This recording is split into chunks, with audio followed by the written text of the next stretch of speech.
Hey, everybody. I am here on Backstage Pass with Meredith Marks with my buddy Joseph Wooten, who is not only the keyboardist for the Steve Miller Band, but he is an arranger, a producer, an educator, a motivational speaker. He's a three-time Grammy-nominated artist who has been the keyboardist for the Steve Miller Band since 1993, and he is part of a band of Wooten brothers. Please give it up for my buddy, Mr. Joseph Wooten. Hey there, buddy. How you doing there, Meredith? I'm just fine. How are you? I'm doing just fine. And it's that's how new it is to my resume. I am now also an author. So Yes, you are an author. We're going to dive all into that because I want to hear all about okay. your book, It All Matters, and it's on Amazon. And I just checked on it today. Did you know that if you order his book today, It All Matters, you are able to get it by Christmas? That's a good point. Say that again. If you order It All Matters by Mr. Joseph Wooten on Amazon, you can get it by Christmas. The magic Chris, of Amazon. think about it. So it makes a great, great Christmas present. So tell me Yeah. about, when I like following you on Facebook because I like to see your posts and all of the different things that you have to say. And it really is from things that you believe, the words that you live by every day, and you Uh, put it into a book. Tell us about the book. okay, the book is that's pretty much it. It's what I believe in, words that I live by. I'll back up a little bit. My mother was very wise, and she gave all the brothers, food for thought, things to live by. And I wish that she had written all those things down because she was so full of wisdom. So I thought to myself, I think I'll do that as I'll just sort of keep up with the thoughts that I feel like, could stand to go forward. So for about 4 years, I kept up with them and I keep them. I should have brought you the original book, the handwritten book, but I keep it in this handwritten book that I carry with me. And somebody said you should publish it. So I There it did. is. Yeah, it all matters. Words that I live by, what I believe. Joseph Wooten Wisdom. It's available on Amazon, and so far everybody that's read it has given me a good response. So that always makes me feel good. Every now and then you'll meet somebody that says that the book really helped them, and that's really why you do what you do. It's why you play music. It's why you write books. It's why you meet people because you want to help people. It's true because, like I said, I see the things that you put on Facebook. You have a very positive spin to a lot of situations that we have been watching in the press lately. Hmm. You are opinionated in the sense that you have these words of wisdom to kind of spew out to people. And I love that because I read everything that you post. I take it Hmm. to heart. We're in a time now that is incredibly troubled in certain ways, and even more so with these sexual harassment allegations coming out, and the office that we have right now at the White House is sometimes is scary. And when you put these things out, you put a positive spin on everything that you say, Well, and the I want to hear about that. well, the way that I see it is, I don't really see it as a positive spin. I see it as things are positive, and too many times we look at them with a negative spin because life is it's a good thing if you're here to see it. A lot of things have to go right for you to have a bad day. You know, Yeah. I mean, the things we take too many things for granted. The Earth revolves perfectly. If this orbit gets 2 inches closer to the sun, we burn up. You know, if it gets a little bit farther away, we freeze. Yet it all goes perfectly, and it goes so perfectly that we don't really think of it as a good thing. Every day starts with a glorious sunset, finishes with a glorious. I'm sorry, starts with a glorious sunset, finishes. I'm saying that wrong. There's a sunset and a sunrise at the beginning and the end of every day. We hear That's you. glorious. And we take them for granted because we have them every day. And then we'll see something like sexual harassment, which is bad. It's bad, but it's not the norm. It's happening too much. It's happening too much. But I see it similar to when you're driving down the street, and not when you're driving during the day, and you encounter a bunch of drivers, and almost every single one of them does what they're supposed to. But if somebody cuts you off, we go, well, man, these Nashville drivers or whatever city you're from, man, they'll just cut you off. And that's more of us putting a negative spin on the day than it is the fact that people really drive terribly. That's I mean, true. a lot of the reason I try to put a positive outlook on it is because life is more good than it is bad. That doesn't mean that we don't need to take care of the things that are bad. That just means that we have to acknowledge the things that are good if we plan on effectively taking care of the things that are bad. Like you take our president, the president can't be who he is unless he has followers, right? The problem is down here. That's what I tell people.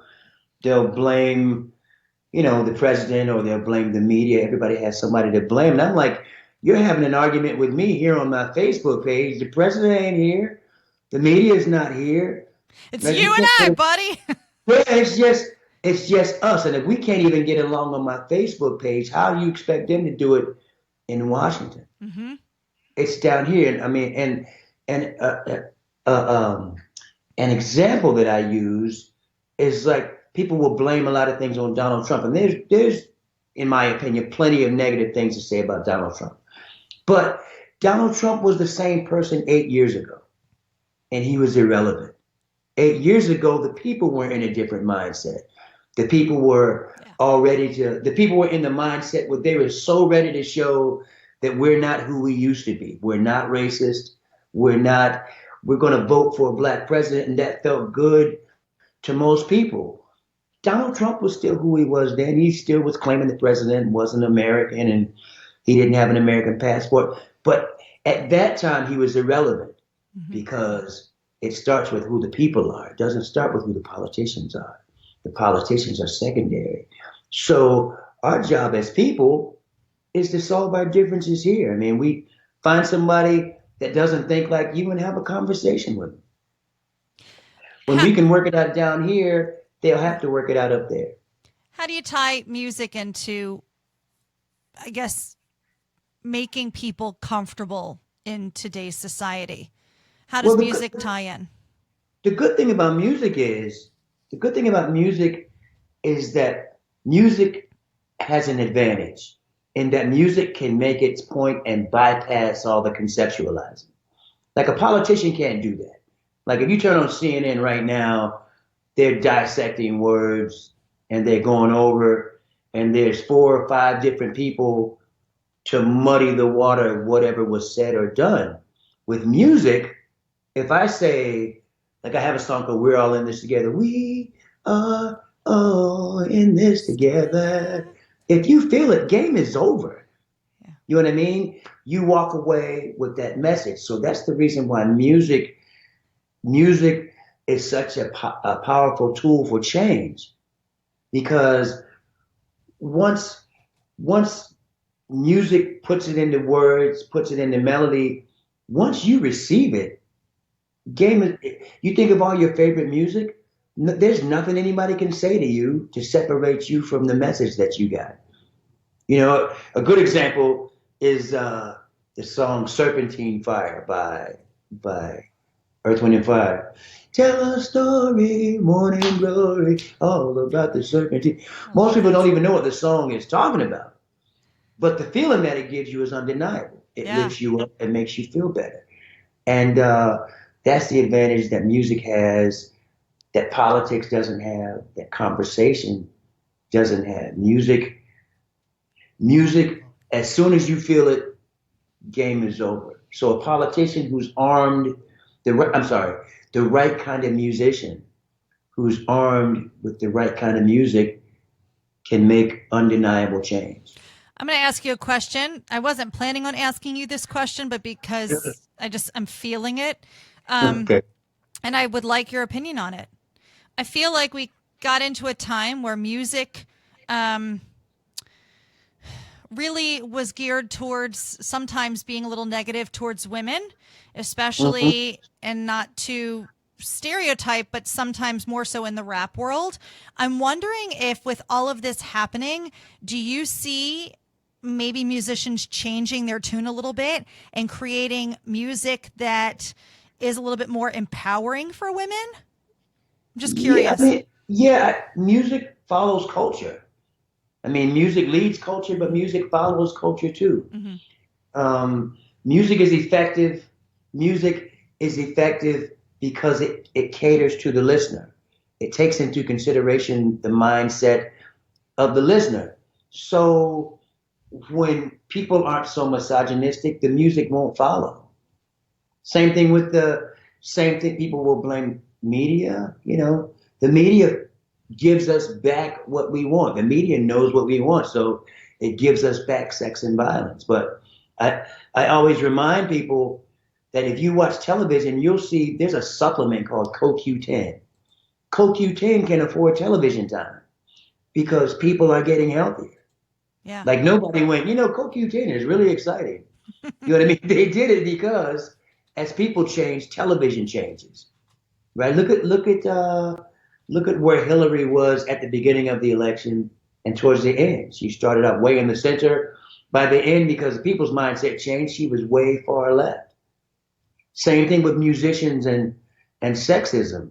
Hmm. As society changes, if people want to keep making music that the public will buy, they'll change with it. And truthfully, like hip hop is not the only, not by far the only sexist. Rock Oh, and roll has always been sexist too. trust me, trust me. I know. I was just saying No, sometimes, and I didn't want to stereotype, but it no, no, seems no. like, I you understand, get a lot and more from hip hop.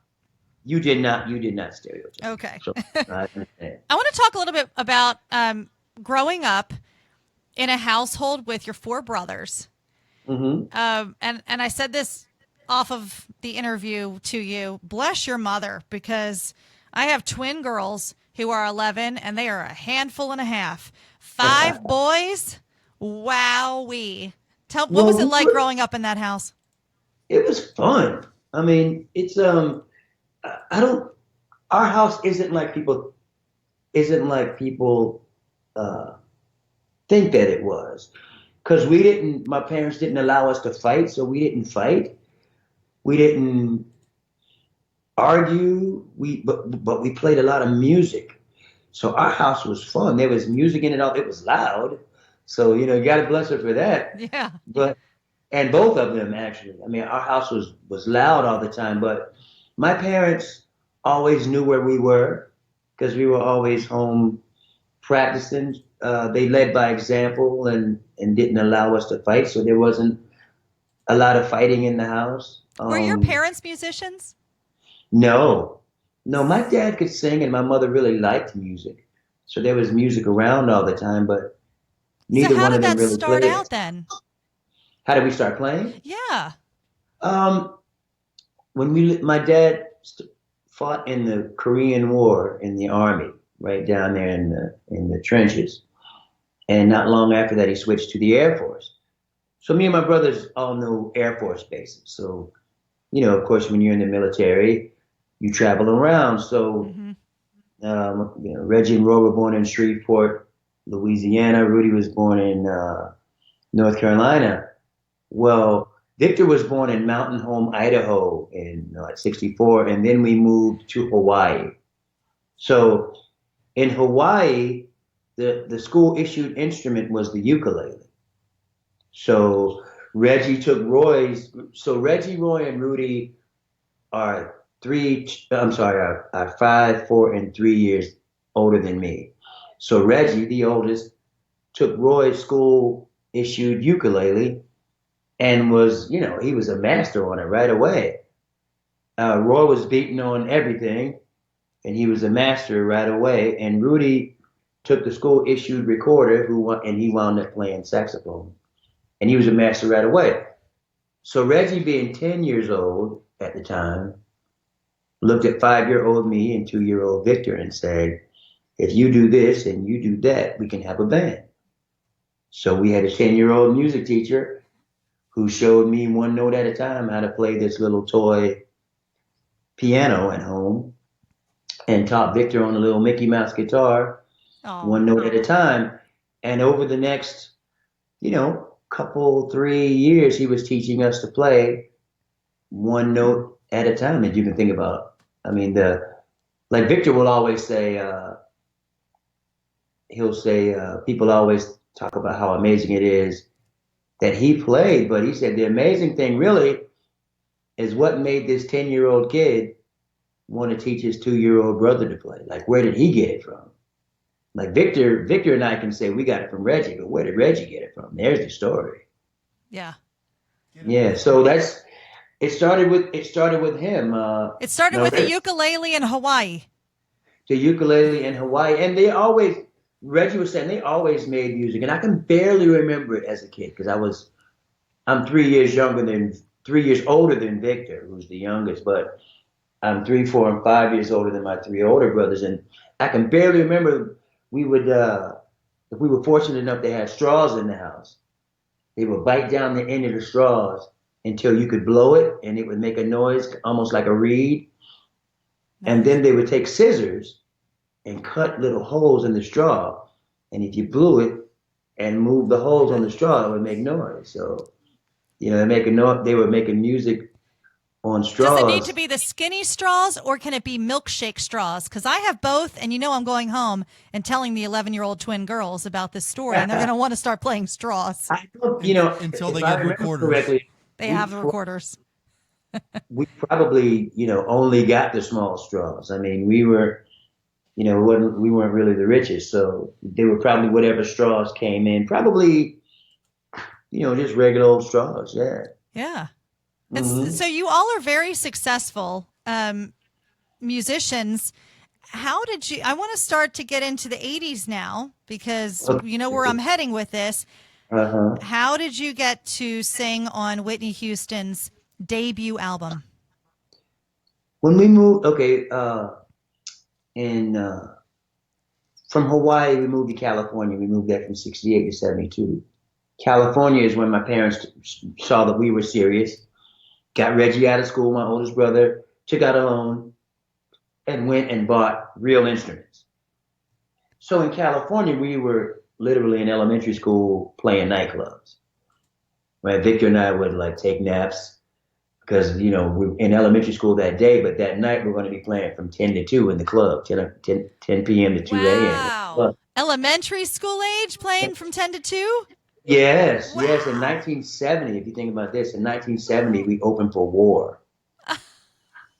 And somewhere we still have those autographs. We opened for War in 1970. Victor was born in September 64, so you get an idea how young he was. I was born in, December of 61. So we were young.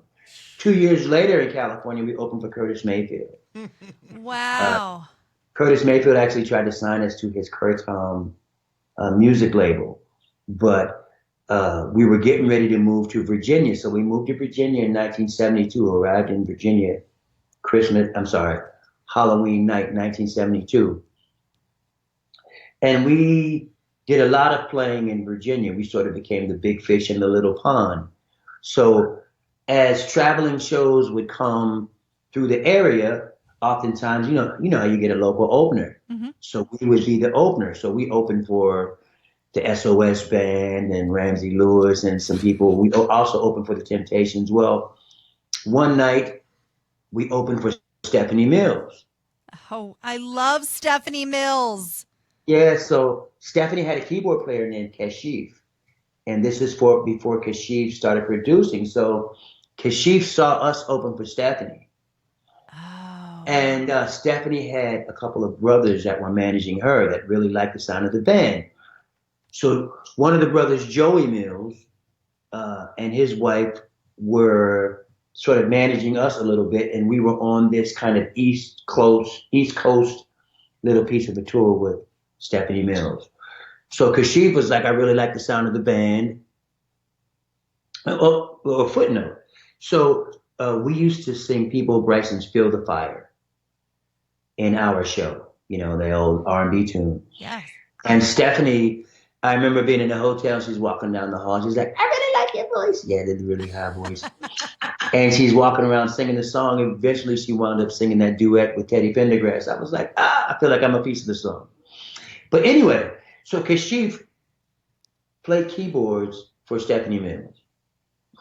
And he said, I think I'm going to get a chance to do some producing. If I do, I want to sign the brothers. So lo and behold, a couple of years went by, and he had hits with Evelyn Champagne King and George Benson, Melba Moore, Howard Johnson. He was the hottest thing. So sure enough, he called. Got Studio 54 right there, baby. Well, he called us, and sure enough, there we were. We went to New York, and he signed us.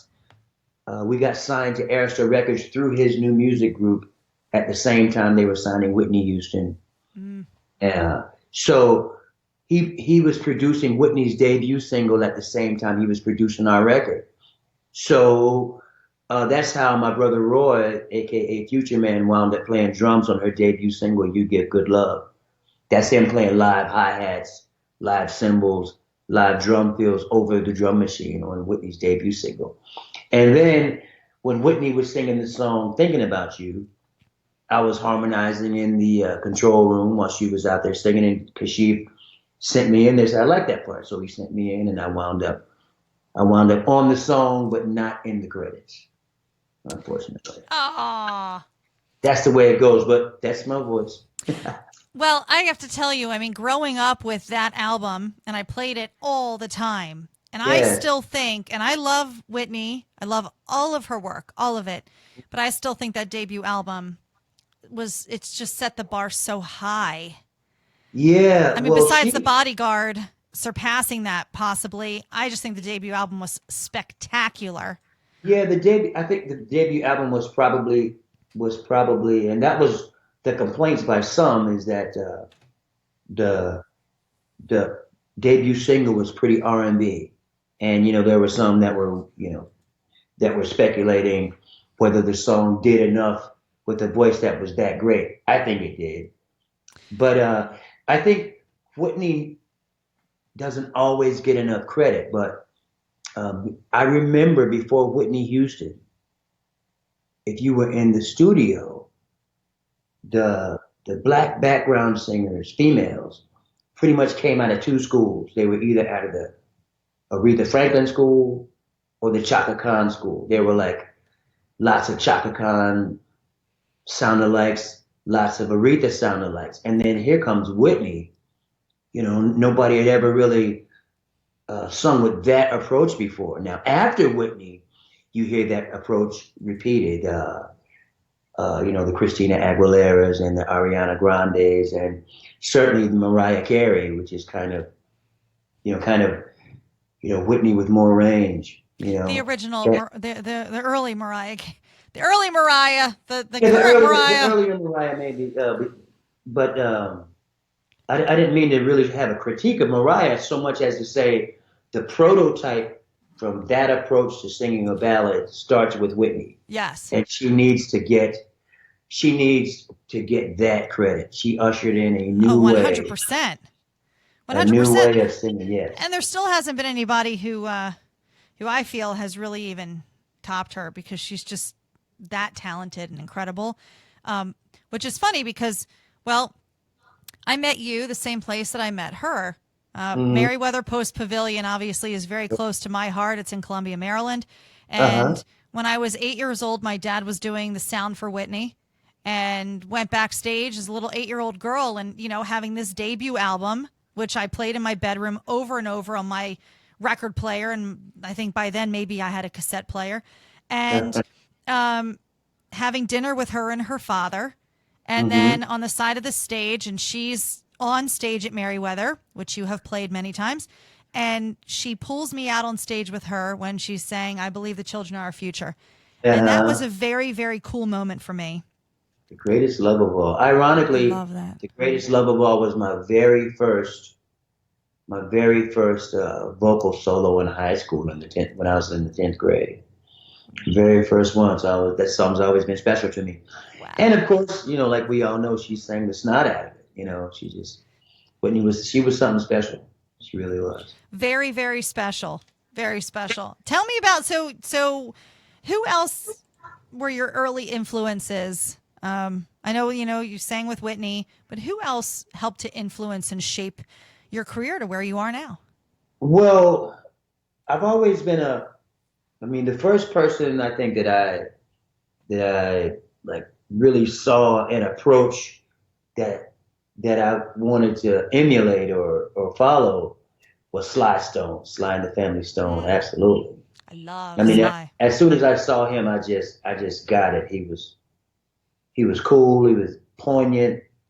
He was he had messages without being preachy. It was all of that. And then the other one is James Brown for sure. We saw him when we were kids in 1970, and my mother got Victor and I out of school with the intent of us going to meet James Brown. Knocked on the hotel room door. James was already gone in his private jet, but we met most of the band, Pee Wee and St. Clair Pinckney and Maceo and Bobby Bird. That was pretty cool. So that was always a big influence on us. We opened for Curtis Mayfield. That changed us, really. James Brown was all about high-intensity excitement. Curtis Mayfield was about the power of subtlety.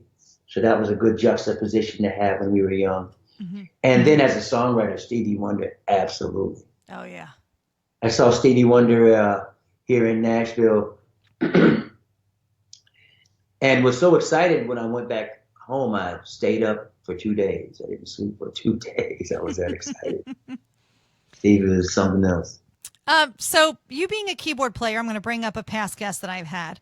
Okay. I got to talk to Mr. Thomas Dolby in September, and I hung out with Thomas, and he was telling me about the 83, 84 Grammys, where he and Stevie Wonder and Herbie Hancock and Howard Jones were all on stage doing the synthesizer showdown. Do you remember any of that? It was like going back on YouTube, and I encourage you to go do that. Just plug in their names on YouTube and just look at it. I think I will. That sounds exciting. It's fun. It's a lot of fun to watch. So tell me, just getting into just the synthesizer and keyboard talk and stuff. Did you know early on that the keys were the thing for you? Well, yes. I mean, I started out playing when I was 5, so I had an affinity for it. But the thing that really changed everything for me was in the 70s. I was too young to get into this nightclub, and George Duke, the keyboard player, and Stanley Clark came to the Rainbow Lounge in Virginia. And I wasn't able to get in, but Reggie, one of the brothers, took in a mini cassette player and recorded the concert on a cassette tape so that Victor and I could hear it. And I remember at the time I had a Fender Rhodes and an organ at home, a Yamaha combo organ, and a solid state Leslie. But I remember hearing George Duke, who was playing a mini mode with a pitch wheel on it. And I remember hearing the keyboard go, and I went, what the heck is that? And they said, it's George Duke's synthesizer.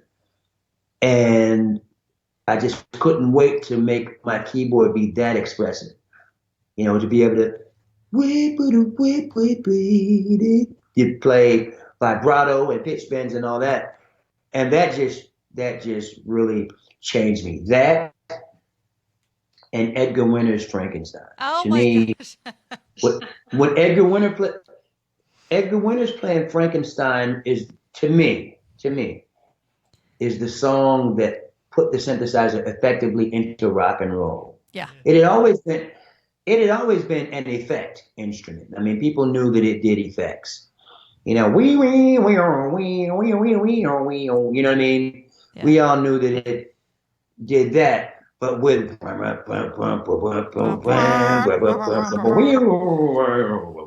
and then you see Edgar Winter live, and he does the whole synthesizer solo, and you hear the oscillator.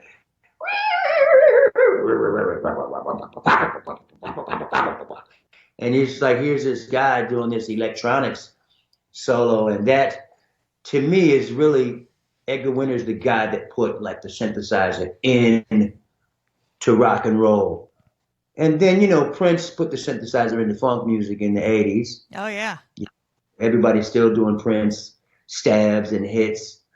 And I've always had an affinity for electric playing. I just love all the possibilities. Did you see Hang Dynasty, your bandmate Kenny Lee Lewis and Scott Page have a side band called Hang Dynasty, which I'm sure you're aware of, and they brought Edgar Winter on, and his keytar. He has this wasn't a keytar. It's not a keytar, but I call it one because he wears it like a guitar, but it's a keyboard, and he has it strapped around him, and it looks like the heaviest thing in the whole world, but he plays it like it weighs a pound. Well, the reason is because like the keytar, like I don't even like that name because it just sort of broadcasts the fact that too many keyboard players wish they were as cool as guitar players. You know what I mean? The keytar. Maybe guitar players think that they want to be cool like keyboard players, because I think keyboard players are cool. Guitar players and lead singers, sax players never have a hard time with cool, because anytime you can take your instrument and point it at somebody, yeah, you know what I mean? Or, use it in a phallic way. You can't really use a keyboard in a phallic way, Jimmy looks like you're having a really good paper. Trombone. Yeah. What's that? I was reminding her of Jimmy Pankow and his trombone, how he hits people with it. Yeah, from Chicago. Psh. The trombone may be another cool challenged instrument too, but the keytar, it's like there's no really good way to play it because the way that it's shaped, you can't really take your hand effectively past your middle without your wrist being out of position. Yeah. So it's really just there to make you look cool. The way Edgar Winter has it strapped on his neck, you can actually play it with your hands. So that's, to effectively play a keyboard with a strap on your neck, you sort of need to play it. That guy there was a guy that had the super big keyboard in that group, the Producers. Yeah. He used to jump around with the thing, but I preferably just prefer to stand and play anyway. Which you do so well. I call you Mr. Magic Fingers. Because I just want to paint a picture for people, okay? If you're just watching Joseph right now and hearing Joseph right now, seeing him on stage is a whole other entity because I've seen you a couple of times now. I saw you at the Hippodrome Theater in Baltimore, which is an inside theater, and then I saw you at Merriweather Post, which is an outdoor venue. And so, sound-wise, it's just interesting to see you at different venues and hear the quality and everything. But to watch you on stage, the first time that I saw you, it's it's magic fingers. You just throw your fingers over that keyboard like it's nobody's business, and you are just owning that stage. And when you have your solo, it's freaking fantastic. So if you have not seen the Steve Miller Band, you have to go because you have to see his keyboard solo. It's cool. That is cool, man. Well, I tell you, one of the things I like about playing with Steve Miller is that he lets you play.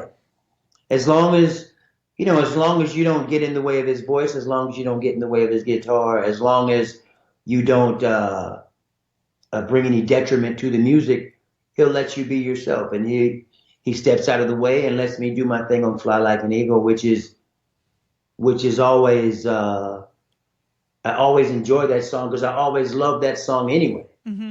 Always love the organ playing on that song, and to be the guy that gets a chance to do it now is very special every night. That song never gets boring to me. You guys got to tour with the Peter Frampton Band and that whole gang this year. Is it fun to tour with people that you admire? Because I know that I don't want to call it a bromance, but I will call it a bromance because we had Rob Arthur on our show too, and there's a lot of love there. Is it fun to tour with people that you admire and are good friends with? Of course. Yeah, of course. I mean, that's the upside of music. I mean, the downside of life is too many people are living the same thing but not sharing their experience. Right? We go to work with people, and you may oftentimes you sit beside them all day, but you haven't shared anything.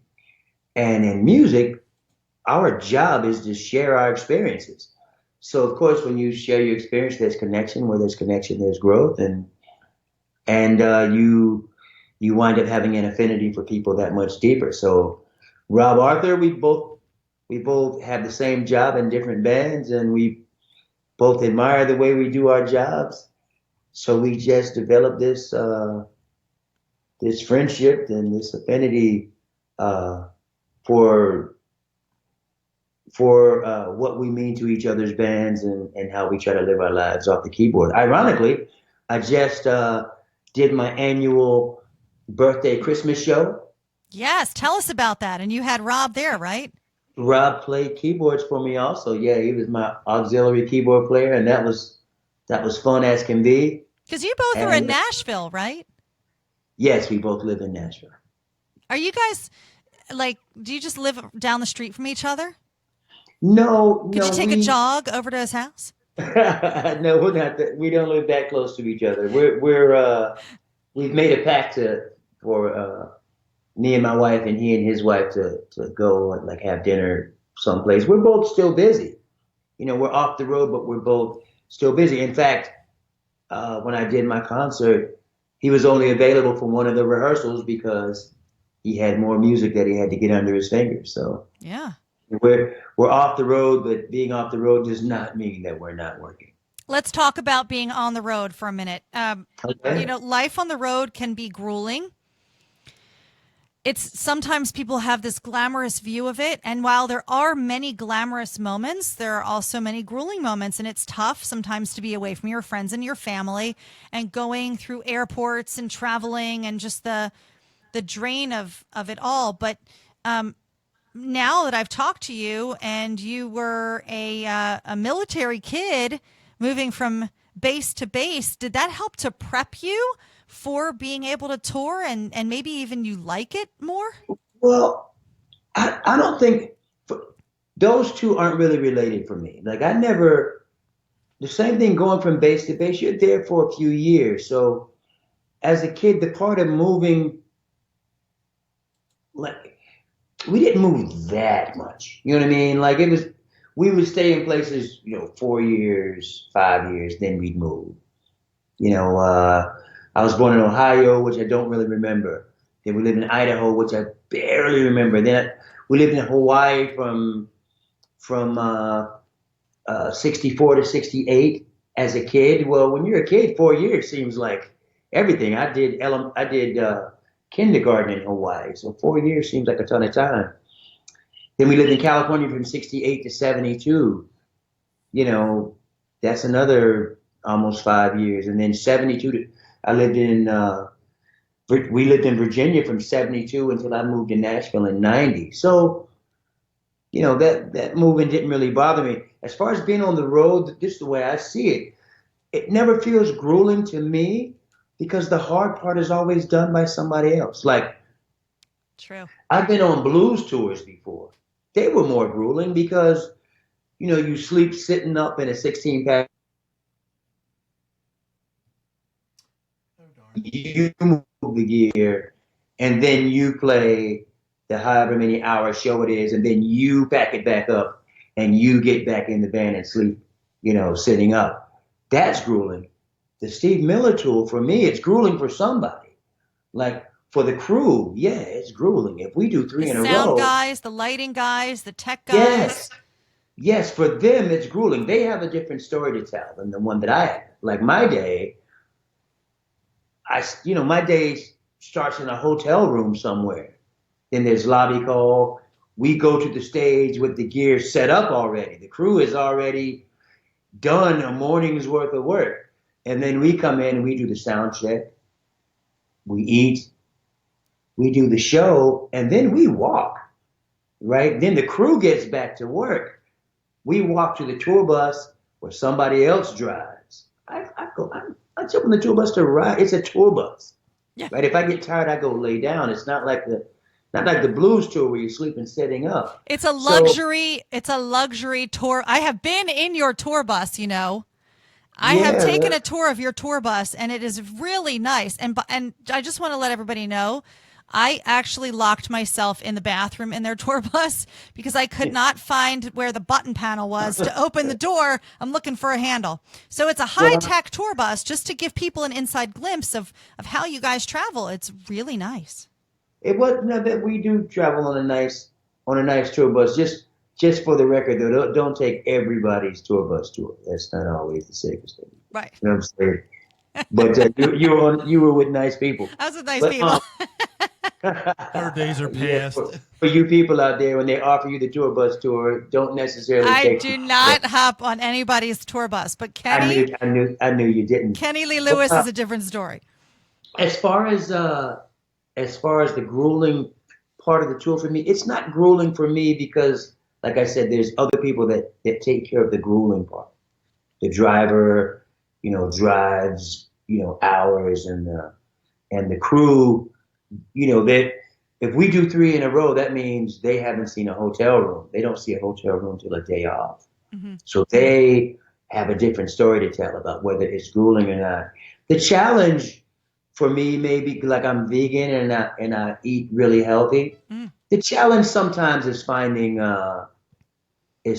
super healthy food in some of the locations.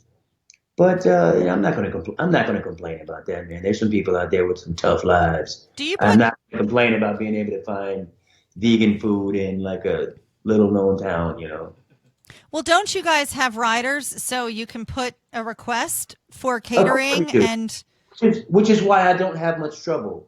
There's no rider on a day off. You know what I mean? So sometimes you have a day off, and some cities are more conducive to healthy eating than others.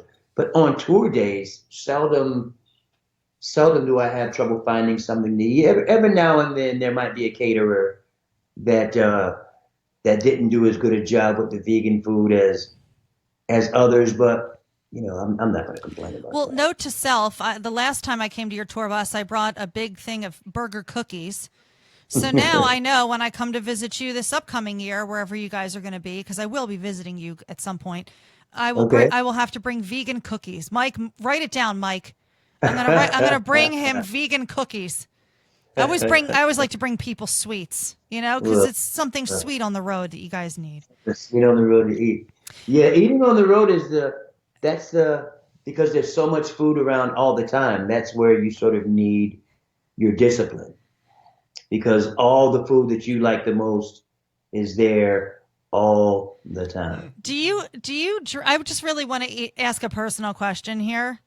You're gonna laugh.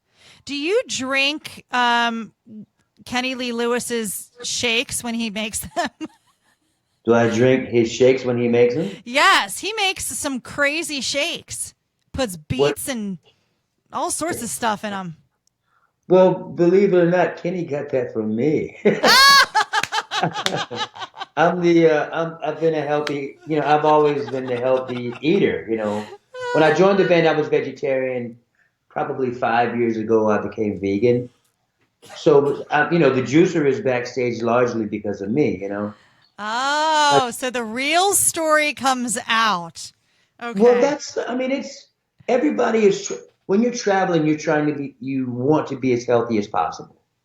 You know what I mean? So, as far as the beets are back there because of me. I'm the one that requested beets and kale, and that's on my rider. Beets, kale, carrots, ginger. Well, I'm going to tell you right now, Kenny Lee Lewis took your beets and took your kale. Well, there's enough for everybody. I'm kidding. I'm just ribbing a little bit. I'm just ribbing a little bit.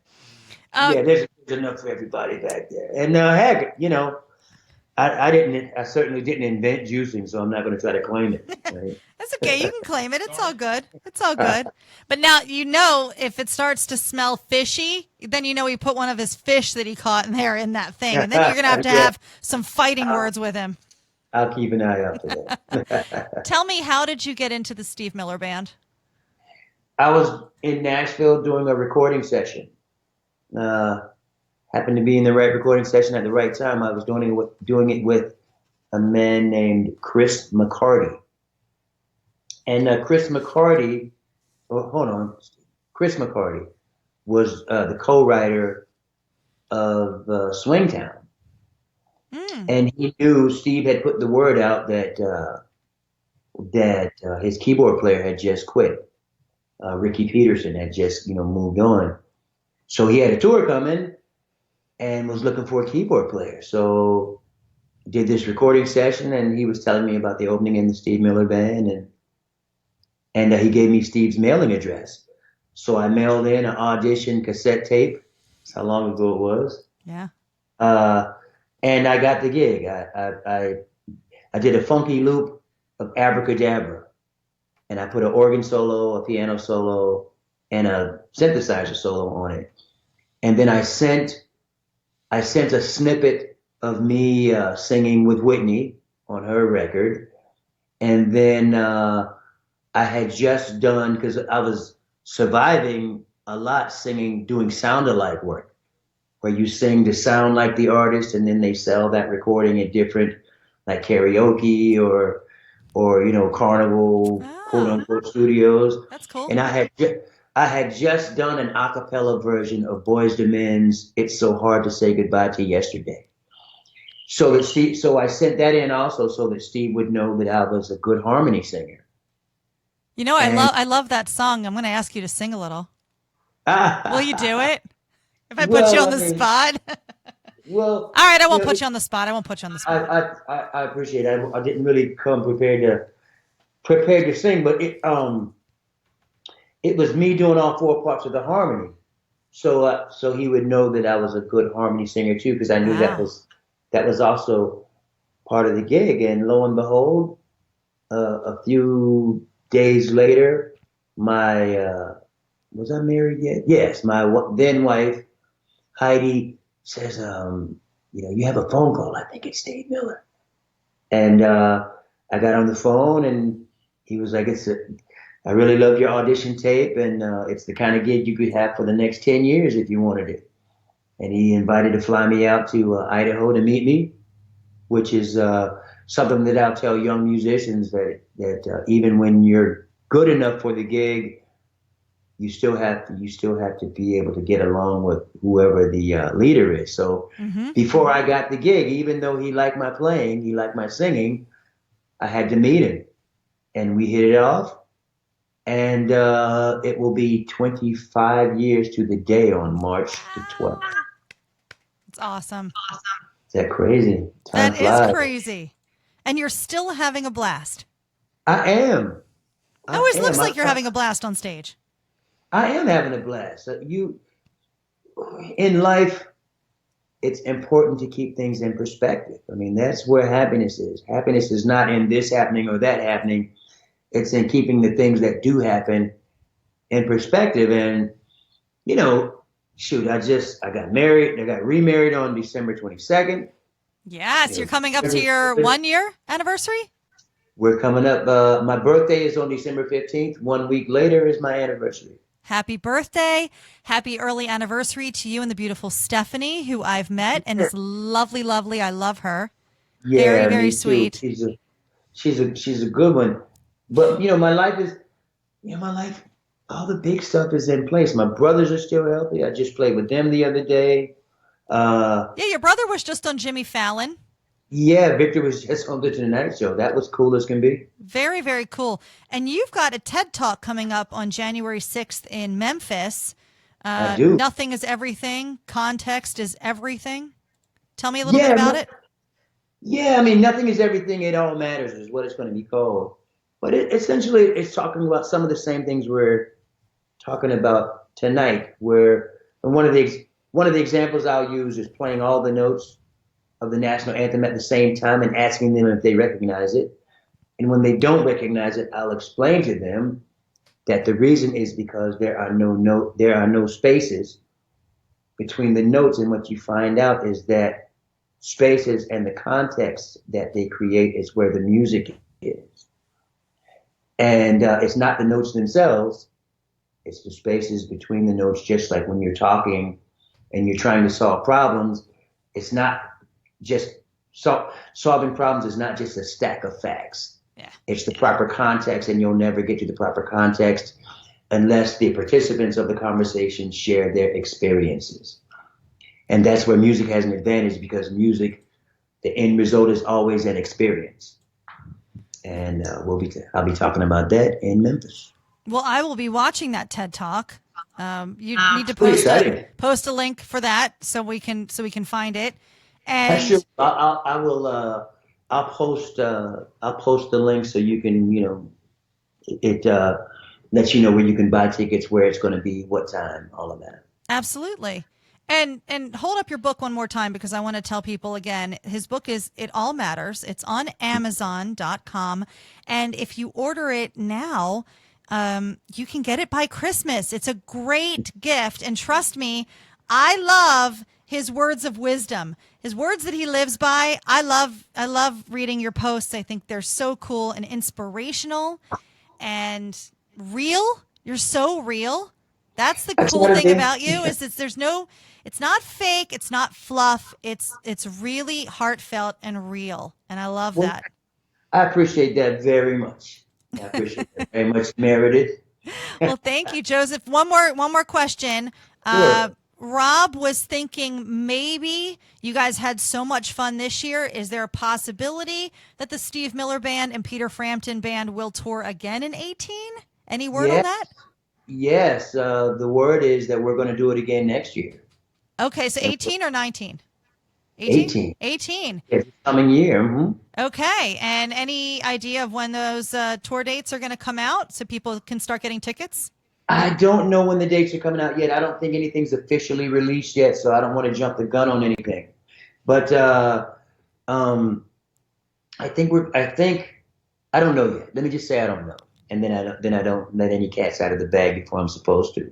Well, you're going to see this one right here. You're going to see this one right here. Well, you will be welcome. You'll be welcome. Bring in some vegan cookies. And maybe I'll bring Shonki, your BAM cousin. We love her. She's fun. Oh yeah, she's always welcome. Damn. She gotta give her props. Hey, thank you so much, buddy, for hanging out with us tonight and talking to us. My pleasure. It was an absolute pleasure to hang with you. Thank you. Well, thank you for having me. I appreciate it very much. Yeah. All right, we'll see you soon. And hey, again, happy birthday, happy early anniversary, and Merry Christmas to you and your wife. Thank you so much. Well, Merry Christmas to you also. Thank you. Thank you. All right.